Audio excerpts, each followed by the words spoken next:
Hello everyone, this is CJ992 and today we're back for the brand new video. In today's video we are here for yet another game of football. Now if you watched yesterday's upload you'd have saw YouTubers attempt to play football, including myself, but thankfully we go back to seeing the professionals do what the professionals do, and that's play to a standard that's right up here. Now obviously it is a pre-season game. There was some good, there was some bad, there was some shaky, there was some rusty, but without trying to use the old bingo card of pre-season and mention minutes in the legs, knee injuries, etc, etc, it was another positive step in the right direction as we saw players begin and develop their relationships with each other. Their chemistry is getting a little better, the shots and everything are starting to come off, the building bits of the play. Raskin's starting to look just as good as anyone I've seen in the middle of the park for a long time at Rangers. I really mean that. And of course Tavernier's getting plenty of practice from the old penalty spot. We love to see it. That's right people, in the last 3 pre-season games we've had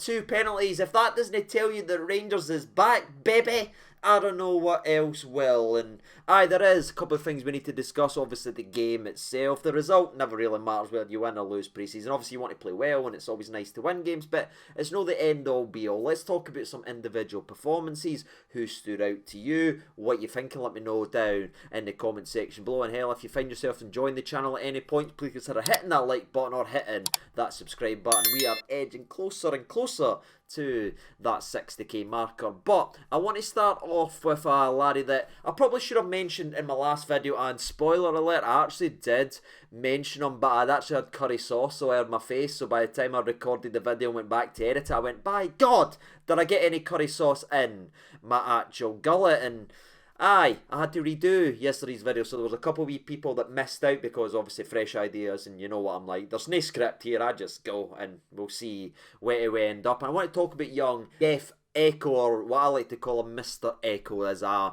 met him at the Rangers training centre. That's what I called him. I'm just going to commit to it. Echo is his name, and for me, he was outstanding. Again, now, of course, it is pre-season. There is a hell of a lot of hype. Everyone's starting to build them up. We've seen players perform in pre-season before. Lewis Mayo, who, best of luck at Kilmarnock. Young man a couple of years ago. You had Josh McPake looking very good very early. And, of course, last pre-season, or the pre-season before that, I should say, we got to see young Stephen Kelly start to look like he could potentially do something. So there is cases where they do burst onto the scene in pre-season and they never really materialise and become first-team players. I'm not want to put too much pressure on the young laddie, but I do also want to give him a lot of praise and a lot of plaudits as well, because I thought he was very assured and confident on the ball. You can see he's certainly well coached and what we want from our players, which is great to see us mirroring youth academy up and everything like that, because that's the only way it's going to work. There's no point in us playing this formation or this formation or this formation and doing the other levels and then they come up here and they're utterly lost. I thought he was very composed versus Newcastle, and I thought he was even better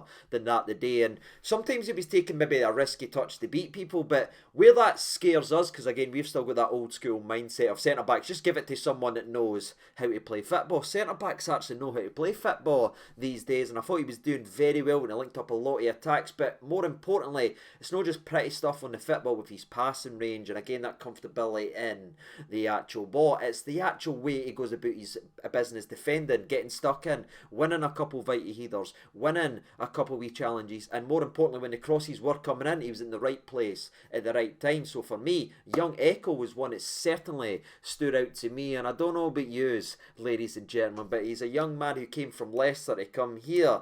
By goodness gracious me, does he remind me of a certain someone. But I'm not going into too much detail there, but you know who I'm talking about, Big Shirley. And if he turns out half as good as him, I'll be absolutely delighted and we're well and truly be on to a winner. But he wasn't the only one that got edited out from the curry sauce addition. Hadji was starting to look sharp versus Newcastle. I thought he was very impressive. I kind of touched on that in the Newcastle video. And for me, his first 45 minutes again, he looked pretty positive with the football. Obviously should have scored as he had the biggest opportunity in the game after Ridvan whips in a wonderful cross down from the left hand side. Great to see the wee Velociraptor getting amongst the grass. Puts it to the back post. Thanks for that, CJ. Just pause it there for 1 second. I just want to say one last thing on young Ridvan. For me, he is quite clearly our starting left back now, in my opinion. So if you are watching today's video, if you could fire in a comment saying either Barisic or Ridvan, that would be sensational to let me know where you think we need to start when it comes to Kilmarnock. But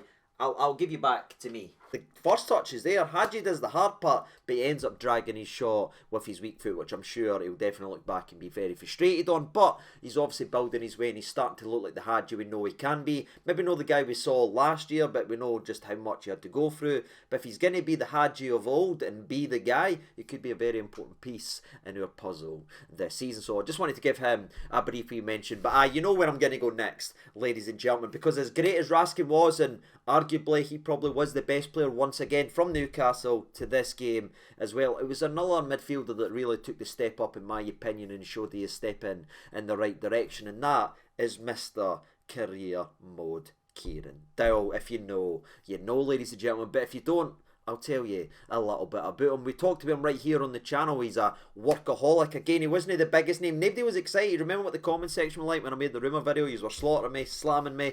And then I made the reaction video when we signed, and I just continued to talk about his work rate and enthusiasm for the game will be one of those things that gets people attracted to him and starting to liking to him and starting to say, hey, actually, I like him. He's a bit of a fan favourite. Sorry, we saw it the day. Yes, he hit some lovely passes like the one when he spun on a dime, played it down to Ridvan, who hit the cross that obviously had you missed. That would have been an incredible moment for Mr. Kieran Dowell. But it was the dirty side of the game. I mean, he won 3 50-50s in a row in the same sequence of play, just putting his body on the line. And of course, the goal that we scored to start off it all, ladies and gentlemen, with Fashion Sakala, it's Kieran Dowell making a 25-30 yard sprint, putting on the centre-backs, hustling and hassling, showing that work rate that eventually forces the defenders into a mistake that Sakala gets on the end of and puts them beautifully into the back of net. But that's not happening if Kieran Dowell isn't running and being committed to putting himself into the old ground for his badge. And that's why I thought he could potentially sneak up on a lot of people and become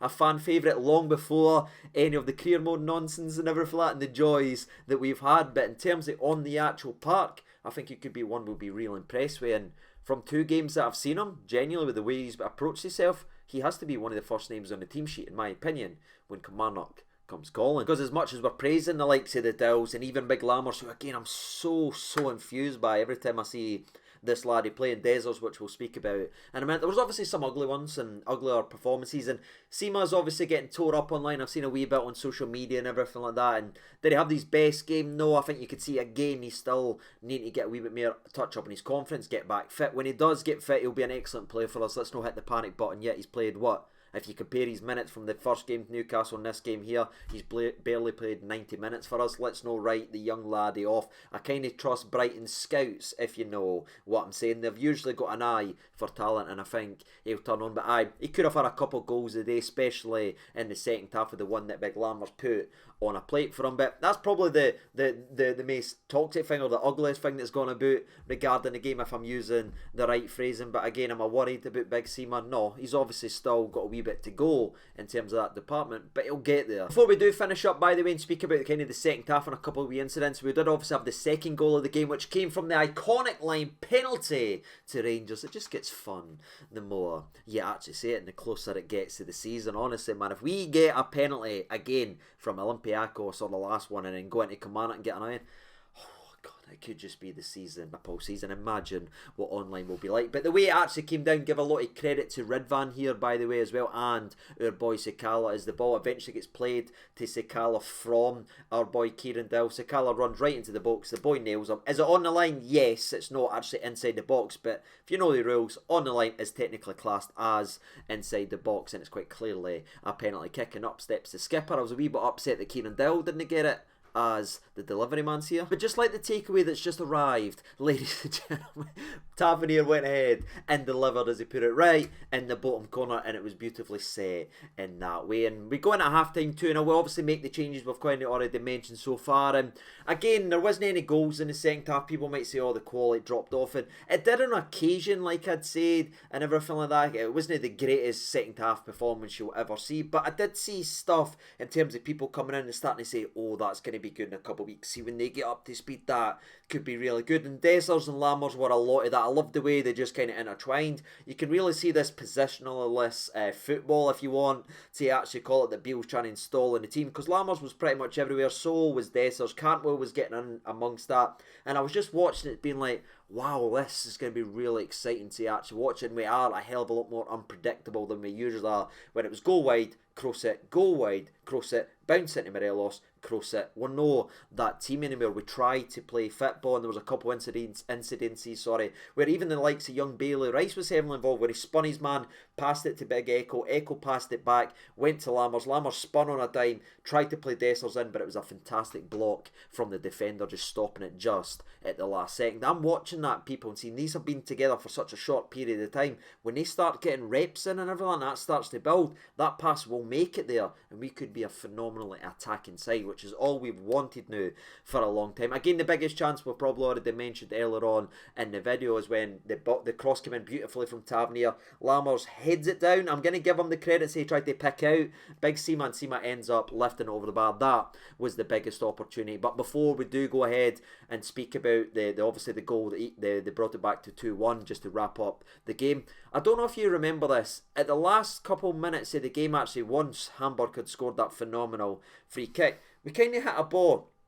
down to the channel, and it looked like the defender's ball, but Big Dessers just ran there, made himself a nuisance, kind of threw him out the way, cut it back to Cantwell, who found Lawrence, who was very unlucky with a shot. And I sat and watched that, and I was like, that is what we used to have in prime Alfredo Morelos. Remember when Morelos was fit, could go about, actually go ahead and influence games, not just obviously stand there and influence, but go there and win us nothing balls and everything like that. And that's why I said Dessers is the Morelos replacement, but he's got more to his game as well. And I thought you could see that with a couple of his touches, and he was unlucky with a header as well, as Cantwell's looping header hits the bar, it comes back, he throws his big boy header at it, but the goalie makes a fantastic save. I believe his name was Rab. But that's all I've really got to say regarding the game, if I'm honest with you. I was very, very impressed with the likes of the Lammers, Dessers. It was great to see him in there. Kieran Dowell and Raskin were probably the two best players on the park in my personal opinion. Skipper gets a wee bit of love in that as well. But last, just want to finish off, it was great to see both Kamar Roof back, but also Tom Lawrence. He missed a lot of last season. Obviously, I think he could be a real player for Rangers, and a couple of his touches that you can see he's got something. Again, I'm not going to go too in depth here. It is